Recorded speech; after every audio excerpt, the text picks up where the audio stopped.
सुनो भाई, देखो लास्ट क्लास में हमारा जो एक्सरसाइज 3.2 है वो खत्म हुई थी।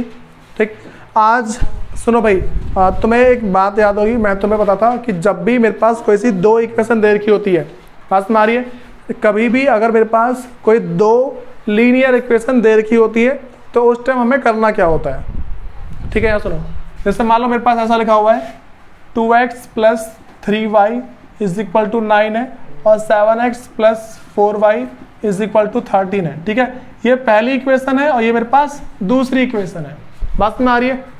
तो भाई हमारे पास इसको सॉल्व करने के मैं तुम्हें तरीके बताए थे। पहला था मेरे पास ग्राफ से, ग्राफ सबको आता होगा, एग्जाम में 4 मार्क्स का आते ही आता है।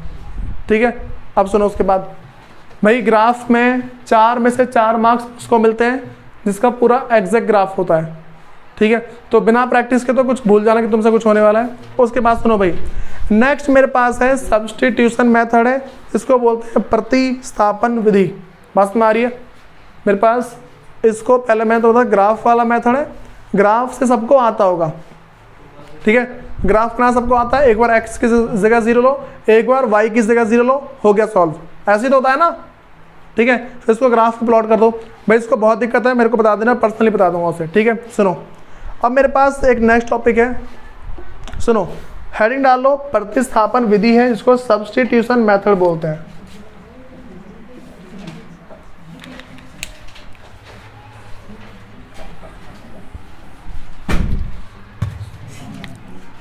भाई हेडिंग डालो सब, प्रतिस्थापन विधि।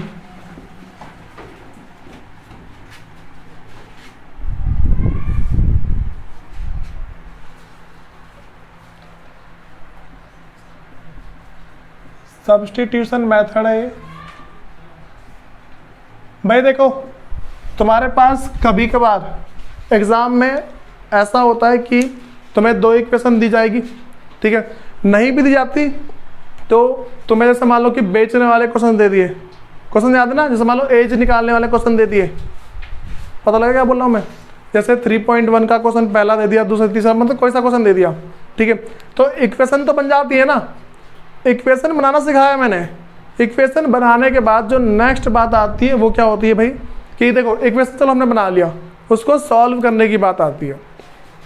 देखो भाई तुक्के से ऐसा होता है कि तुमसे कुछ नहीं बोलेगा, ठीक, लेकिन कभी कभार ऐसा बोलता है कि भाई सब्स्टिट्यूशन मेथड सॉल्व करो, मतलब कि बोल देगा प्रतिस्थापन विधि से सॉल्व करो। बातें तो लग रही है, तो तुमसे एग्जैक्टली बोलेगा कि इसी मेथड से सॉल्व होना चाहिए। ठीक है, सबसे जो टफ मेथड है ना, जो माना जाता है, वो तुम्हारे पास था क्रॉस मल्टीप्लिकेशन मेथड, इसको हम बोलते हैं वज्र गुणनखंड विधि। ठीक है, वो तुम्हारे सिलेबस में नहीं है। ठीक है, वो तुम्हारे सिलेबस में नहीं आ रहा है, इस बार हटा रखा है। ठीक, तो अब मैं तुम्हें इस वाले मेथड को सॉल्व करके दिखा रहा हूँ कि होता क्या क्या है। भाई देखो, पहले मैं तुम्हें कोई से भी दो एग्जाम्पल लेते रहा हूँ, एक काम करो सब निकाल लो। एग्जाम्पल नंबर 7, उदाहरण 7वां है तुम्हारे पास, एग्जाम्पल 7 है, उसमें जो पहली इक्वेशन है वो है 7x - 15y, 7x - 15y = 2 है। ठीक है, उसके बाद दूसरा है x + 2y = 3, x + 2y = 3।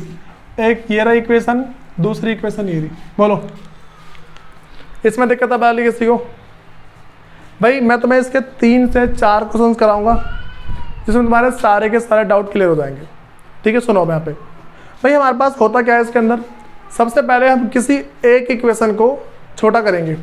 अच्छा पहले बताओ कि भाई दोनों में से तुम्हें कौन सी इक्वेशन आसान लग रही है, पहली या दूसरी?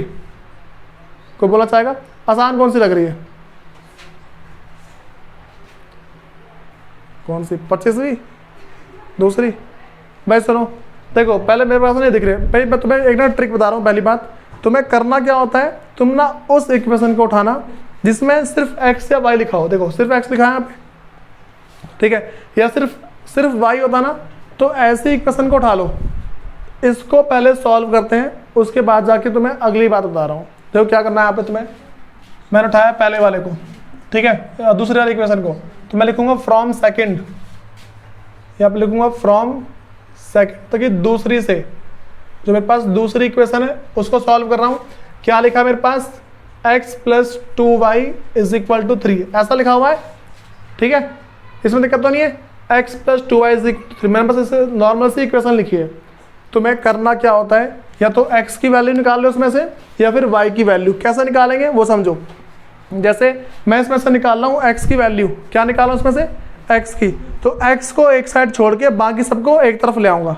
बात समझ आ रही है, x को एक तरफ छोड़ दूंगा, बाकी सबको इस तरफ। देखो x छोड़ दिया तो x इज इक्वल टू 3 लिखा है ना यहाँ पे, यहाँ प्लस का था उधर जाके माइनस का। ये तुम्हारे पास क्या आ गई भाई, x की वैल्यू आ गई है। बोलो कोई दिक्कत आ रही इसके अंदर, ये क्या है तुम्हारे पास, x की तो वैल्यू है ना, उसने क्या बोला, x is equal to 3 minus 2y है, ऐसे तो है। तो इसको मान लो थर्ड, क्या मान लेंगे इसको, थर्ड मान ले। पहले बताओ इस बात में दिक्कत है किसी को, और ज़रूरी नहीं है कि मैं सिर्फ पहली इक्वेशन को लेकर सॉल्व करूं, अगर मैं दूसरी इक्वेशन लूँगा तो भी सॉल्व हो जाएगा ये, ठीक है। दूसरी को मान लो, ये जो मेरे पास रियल इक्वेशन है, ठीक, मैं इसको कैसे सॉल्व करूँगा, 7x minus 15y is equal to 2 है, ठीक। तो मुझे देखो, या तो मैं x की वैल्यू निकाल लूँ या फिर y की वैल्यू निकाल लूँ, दोनों में से किसी एक की निकाल दूंगा मैं। ज़्यादातर ना तुम x की वैल्यू निकाला करो, ठीक है, x की वैल्यू में कन्फ्यूज़न नहीं होती है। बस यहाँ सुनो, तो पहले मेरे पास माइनस का है, उस साइड आके प्लस का आ गया 15y। बोलो इन बातों में दिक्कत है, 7 किस में, इसमें मल्टीप्लाई में ना, गुणे में, इधर किस में आएगा वो, डिवाइड में। सबको रूल पता है मैथ्स का क्या होता है, प्लस का होता है तो माइनस, माइनस का होता है प्लस, ठीक है, मल्टीप्लाई में हो तो डिवाइड, ये पता है सबको, प्लस का माइनस, माइनस का प्लस, मल्टीप्लाई का डिवाइड और डिवाइड का मल्टीप्लाई, ठीक है। तो यहाँ 7 मल्टीप्लाई में, उस साइड आके मेरे पास आ गए डिवाइड में, इसको मैंने कर दिया डिवाइड। तो x की वैल्यू क्या आई है इस बार भाई, यहाँ मेरे पास है 2 प्लस में 15y अपन में 7। बोलो, या तो देखो मैंने क्या बोला था कि मैं आसान वाली इक्वेशन को, यहाँ सुनो, मैंने इस वाली को क्यों लिया, क्योंकि देखो कोई सा अपॉन में नहीं आया ना, समझ रहे हो। यहाँ पे मैंने जब पहली वाली को लिया अपॉन में आ गया, भाई कुछ तो मुझे पता होगा ऐसा कि मैं ऐसा करता हूँ। मैंने क्या बोला कि देखो इसमें यहाँ पे कोई नंबर नहीं है ना, तो हमेशा इस वाली इक्वेशन को उठाया करो, बहुत ज़्यादा फायदे में रहोगे। कभी ऐसा आ जाए, हमेशा इस वाली इक्वेशन को उठाओ, सॉल्व हो जाता है, गारंटीड सॉल्व हो जाता है, ठीक है। कोई दिक्कत आ रही इसमें, पहले बताओ इसमें किसको दिक्कत है, यहाँ तक इसमें है किसी को, तुम्हें भाई है कोई जिसको इसमें दिक्कत हो, पक्का, ठीक है, आ जाओ अगले पे फिर।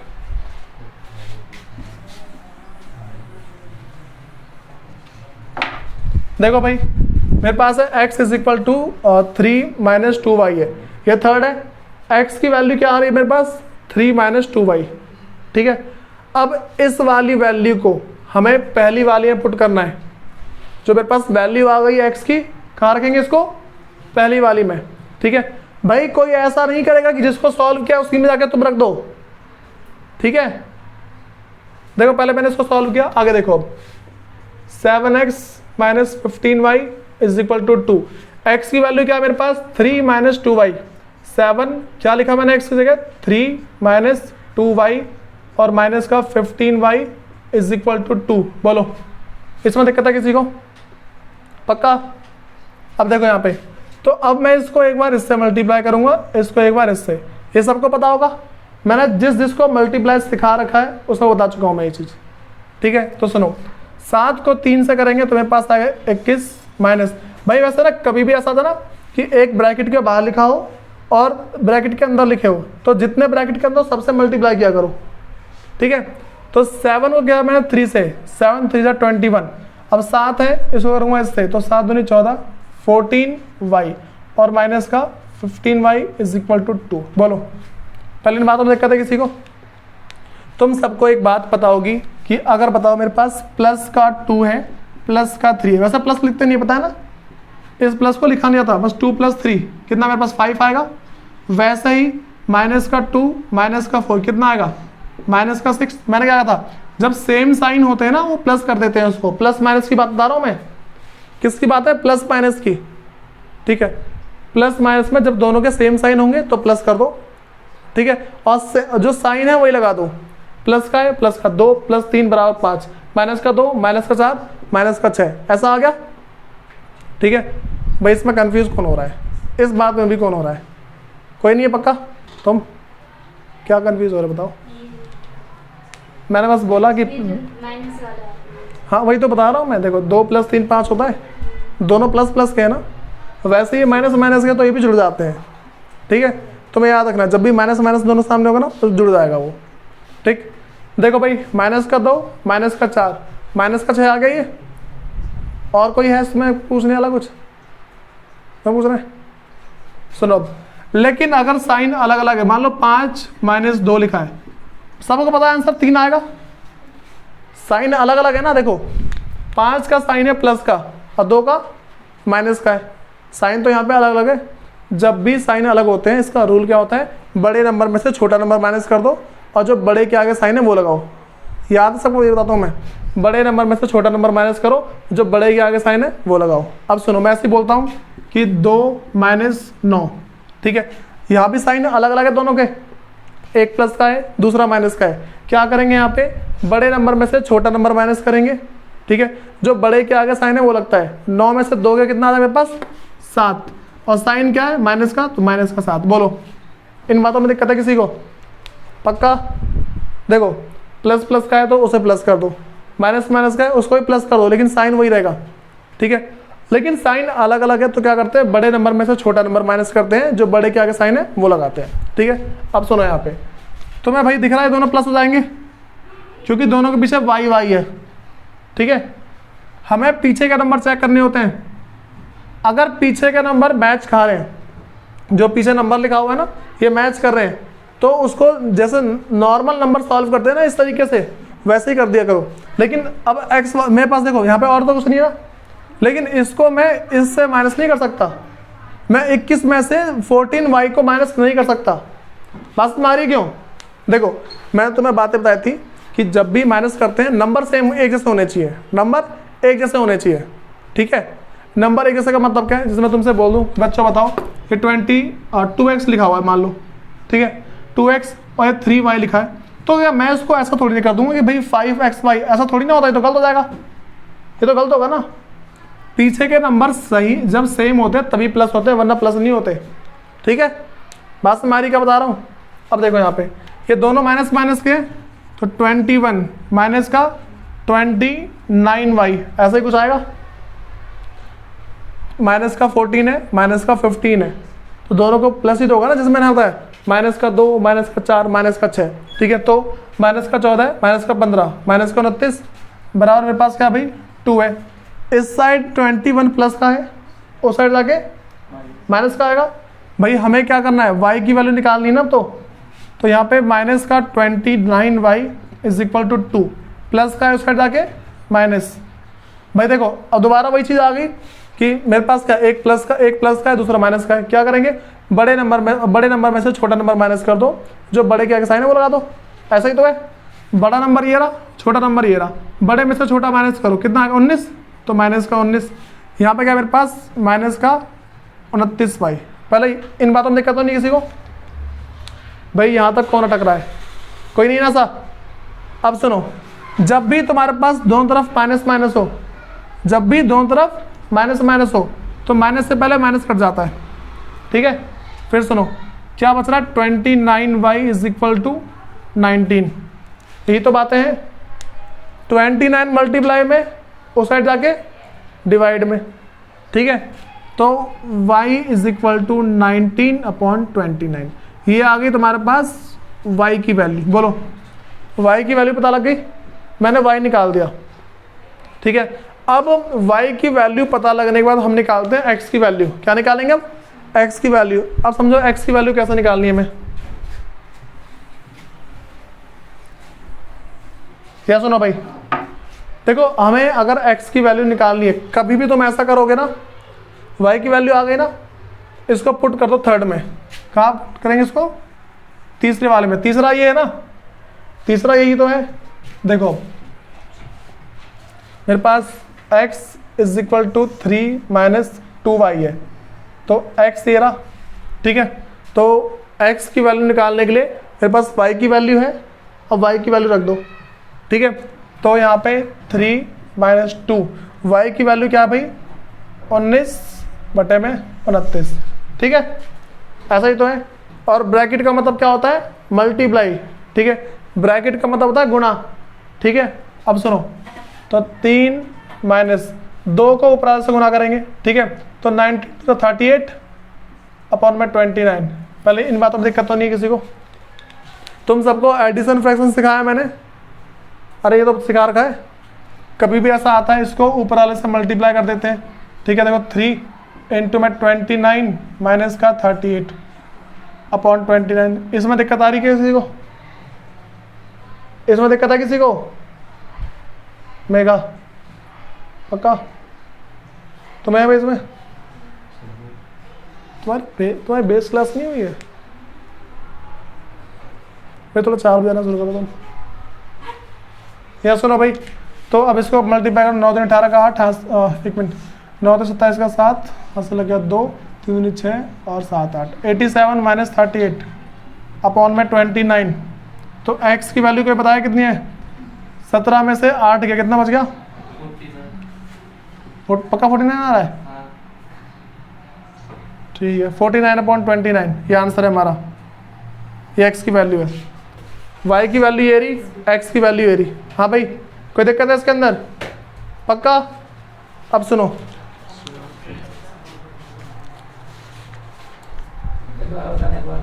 कहाँ से भाई? सुनो, मैं दोबारा स्टार्टिंग करा रहा हूँ, यहाँ देखो।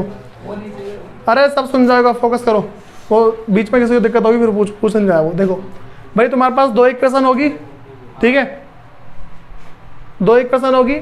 उसमें से जो इक्वेशन जिसमें x या y लिखा है उसको ले लो। अगर नहीं लिखा है तो किसी को भी ले लो, अगर नहीं लिखा है तो किसी को भी ले लो, दोनों में से किसी को भी। मैंने इस वाले को लिया, मैंने सॉल्व किया, इसको x की वैल्यू निकाल ली, इसका नाम रख दो 3rd। फिर इसको, ये जो मेरे पास है ना, इसको मैंने पुट किया है, इसकी जो वैल्यू है जिस 3rd वाले को मैंने पुट किस में किया भाई? सेकंड में, फर्स्ट में। ये मेरे पास सेकंड है ना, ये वाला सेकंड वाले को सॉल्व किया था मैंने, तो 3rd बना। 3rd की वैल्यू पुट करो फर्स्ट में, ठीक है। फर्स्ट मेरे पास 7x minus 15y is equal to 2, 7x minus 15y is equal to 2। x की जगह पे मैंने रख दिया इसको, ठीक है, रखा, इसको मल्टीप्लाई किया तो मेरे पास ये आ गया। इसको मैंने ऐड कर दिखाया, इतना आया, ये सेम है, इस साइड प्लस था, उस साइड गया माइनस में, ठीक है, माइनस का 19 में। फिर मैंने कहा था अगर दोनों तरफ सेम साइन होते हैं उसे काट दिया करो, ठीक है। मल्टीप्लाई में था, डिवाइड में, आगे y की वैल्यू।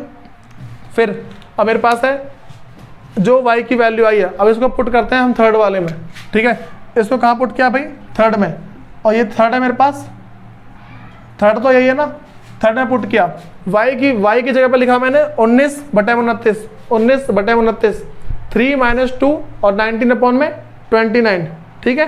फिर मैंने इसको मल्टीप्लाई किया, ब्रैकेट का मतलब होता है मल्टीप्लाई, 2 को मैंने गुना किया 19 से, ठीक है, तो 38 आ गया।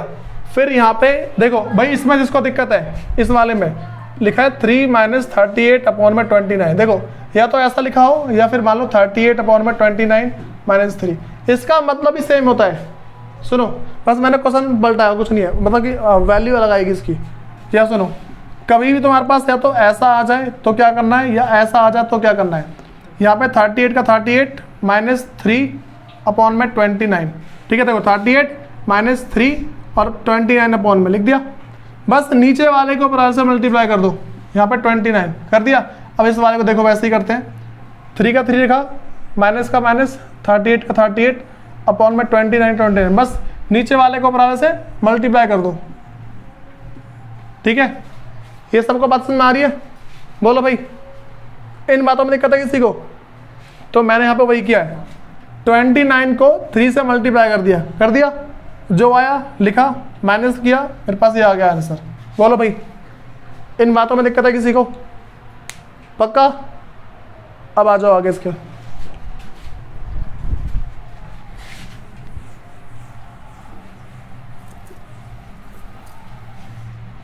भाई सुनो, एक बार एग्जांपल 8वां कह रहा है कि प्रश्नावली 3.1 एक्सरसाइज 3.1 में जो संख्या 1 है ना, जो मेरे पास जो क्वेश्चन 1 है उसको करना है सब्स्टिट्यूशन मेथड से। बात में आ रही है? तुम्हें वो क्वेश्चन याद है 3.1 का? 3.1 की इक्वेशन बनी हुई है सबके पास? अरे भाई 3.1 निकालो एक बार सब। 3.1 के जो तीनों मेरे पास 3 क्वेश्चन है ना, बात में आ रही है? 3.1 के 3 क्वेश्चन है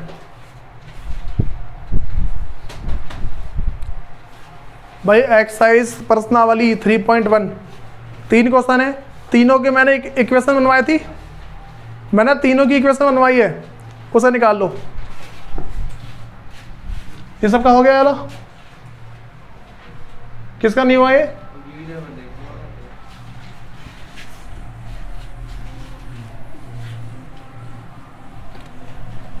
भाई सुनो, तुम्हारे पास जो मैं एक होमवर्क सा दे रहा हूँ अभी जो है ना, मतलब कि इस टाइम मैं नॉर्मल तुम्हें बस क्वेश्चंस वगैरह करवाऊंगा जो चीज़ है।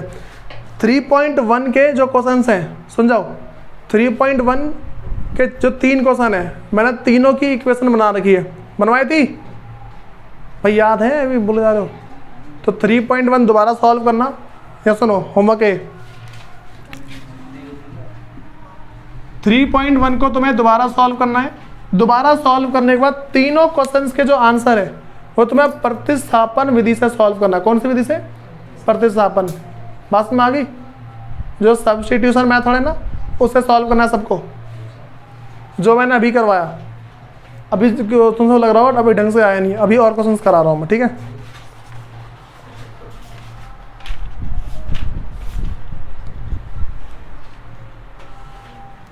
हाँ भाई एक बार ना इस पे आ जाओ।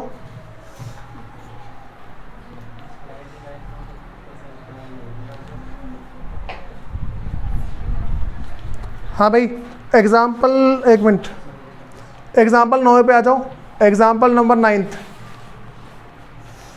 भाई मैं तुम सबसे आंसर पूछूंगा, देखो आंसर क्या पूछूंगा नेक्स्ट क्लास में। 3.1 का जो क्वेश्चन है सुन जाओ सर सब। 3.1 का पहले क्वेश्चन में उसका जो आफ्ताब है और जो उसकी डॉटर है, जो उसकी बेटी है, मैं दोनों की एज पूछूंगा। दूसरे क्वेश्चन के अंदर जो एक बल्ला कितने रुपए का है और एक बॉल कितने रुपए की है, एक बैट कितने का है, एक बॉल कितने की है, ये पूछूंगा नेक्स्ट क्लास में। फिर 3.1 का जो क्वेश्चन थर्ड है उसमें 1 किलो सेब की कीमत कितनी है और 1 किलो अंगूर की कीमत कितनी है, ठीक, ये पूछूंगा मैं। वास्तव में आगे 3.1 तो मैं सॉल्व करनी है और फिर उसके आगे। हाँ भाई तुम्हारे पास है एग्जाम्पल नंबर 9 है, वहाँ पे कह रहे कि लेट अस कंसिडर एग्जाम्पल दूसरा। भाई एग्जाम्पल सेकंड सबको पता है, एग्जाम्पल सेकंड में मेरे पास 2 इक्वेशन है। एग्जाम्पल सेकंड के अंदर मेरे पास 2 इक्वेशन है। पहला जो मेरे पास है,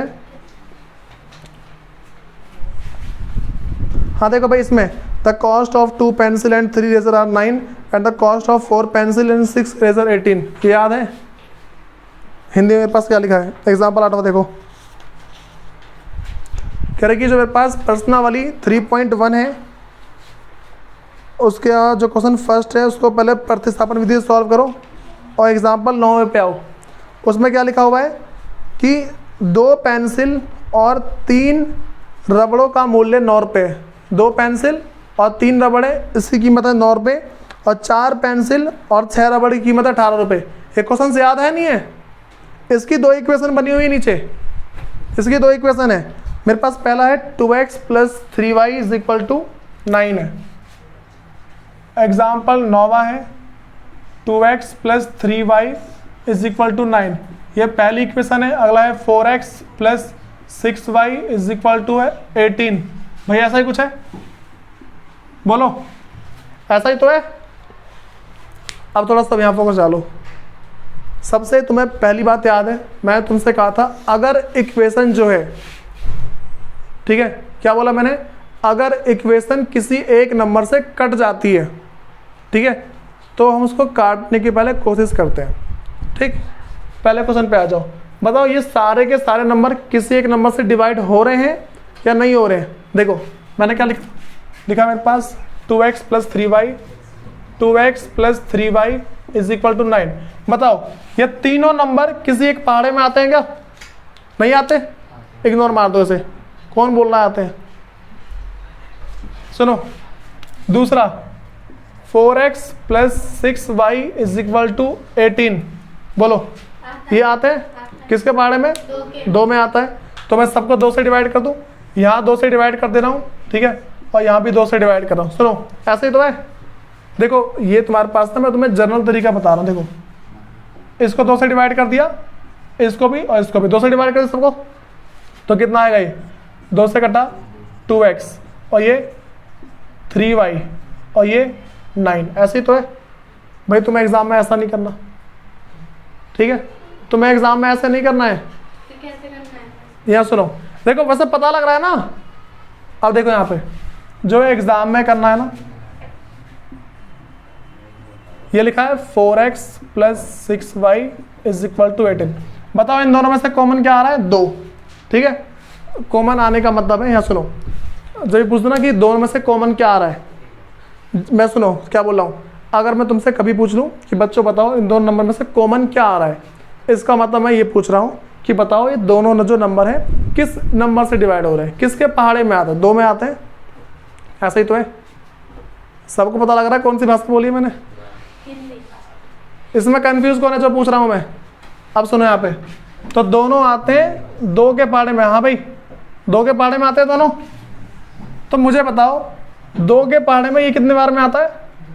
2 बार में। लिख दो 2x। ये कितने बार में आता है? 3 बार में। तो यहाँ लिख दो 3y = 18। बोलो, तुम्हें कॉमन का मतलब पता लगा क्या होता है? कॉमन का मतलब यही होता है कि जब भी पूछ लूँ कि बच्चों किसी 2 नंबर के बीच में कॉमन क्या है, तो क्या बोलोगे उसमें कि किस नंबर से डिवाइड हो रहा है। यहाँ 2 मल्टीप्लाई में, 2 गुने में, उस साइड जाके डिवाइड में जाएगा। तो 2x + 3y = 18/2। ये कट जाएगा इससे, 9 आ गया। तो 2x + 3y = 9। देखो भाई, लॉन्ग मैथ का नहीं है वो। भाई सुनो, तुम्हें अगर एग्जाम में फुल मार्क्स चाहिए ना, मैं तुम्हें एक बार ना जो मार्किंग स्कीम मेरे पास आती है, मैं तुम्हें दिखा दूंगा क्या होता है उसमें। उसमें लिखा होता है ऐसा सॉल्व है ना, तो पता है साइड में लिखा होगा ऐसे ऐसे लाइन डली होती है, ठीक है, फिर बोलता है इसके 1 मार्क, ठीक है, इसके 1/2 मार्क, ऐसा लिखा होता है। इस तरीके से लिखे होते हैं, ठीक है। 10वीं क्लास में ऐसे मार्क्स नहीं गिर जाते, 10th में मार्क्स देने का रीज़न ये होता है, मार्किंग स्कीम के हिसाब से चलना होता है। मैं तुम्हें जो भी सॉल्यूशन करवाता हूँ वो सारे पहले मार्किंग स्कीम में देखता हूँ कि क्या क्या उन्होंने पूछा है, फिर करवाता हूँ, ठीक है। सुनो, ये बात समझ आ गई सबको? ऐसे ही करना है? है हाँ, ऐसे ही करना? नहीं मिटा दो फिर। समझो थोड़ा सा। वो सबसे इजी तरीका लग रहा है मुझे तो। अरे भाई सुनो भाई, देखो, अच्छा जिसको ये करना है कर लेना, कोई दिक्कत नहीं है। नंबर तो नहीं कटेंगे? कटेंगे बोल रहा हूँ। चलो भाई सुनो मेरी बात सुनो यहाँ पे। तो अच्छा देखो, जिसको ना बहुत डाउट होते हैं ना, जिसको बहुत डाउट है कि भाई ये क्या हो क्या रहा है, उस तरीके से कर लेना, कोई दिक्कत नहीं है, ठीक है। तो ये बात समझ में आ गई। अब यहाँ फोकस करो सब। पहले मैंने बता दिया मेरे पास क्या आ गया। देखो ये वाली इक्वेशन, देखो ये पहली इक्वेशन थी और ये दूसरी इक्वेशन, दोनों मैच कर रही है। ये पहली इक्वेशन, ठीक है, और ये दूसरी इक्वेशन। जो दूसरी इक्वेशन मैंने ये ली यहाँ पे, ठीक है, और ये किसमें बदल गई? इसमें। देखो जब पहली और दूसरी इक्वेशन मैच कर जाती है ना, जब पहली इक्वेशन और जो दूसरी इक्वेशन है वो पूरी की पूरी डिट्टो मैच करती है, उस केस में क्या करना होता है, तुम्हें लिखना होता है कि बोथ इक्वेशन आर सेम, दोनों समीकरण सेम है, ठीक है। तो इसका बोल सकते हैं कि इसका सॉल्यूशन निकाला नहीं जा सकता, ठीक है। जब दोनों इक्वेशन सेम होती है हाल होता है, ठीक है, दोनों की वैल्यू सेम आ जाएगी। बस लिख देना both equation are same, both equation are same, दोनों समीकरण एक जैसे हैं, दोनों समीकरण एक जैसे हैं। हाँ भाई, इसके अंदर दिक्कत आ रही है किसी को? सुनो अब एग्जाम्पल 10 पे आ जाओ एक बार।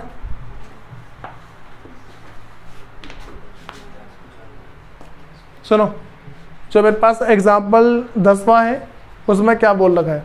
अपना तुम्हारे पास एग्जाम में क्वेश्चन आता है जिसमें बच्चे कंफ्यूज होते हैं। यहाँ सुनो, तुम्हें वो वाला वो टेबल याद है सबको, जो जिसमें जो तीनों जो बात थी वो टेबल याद है ना?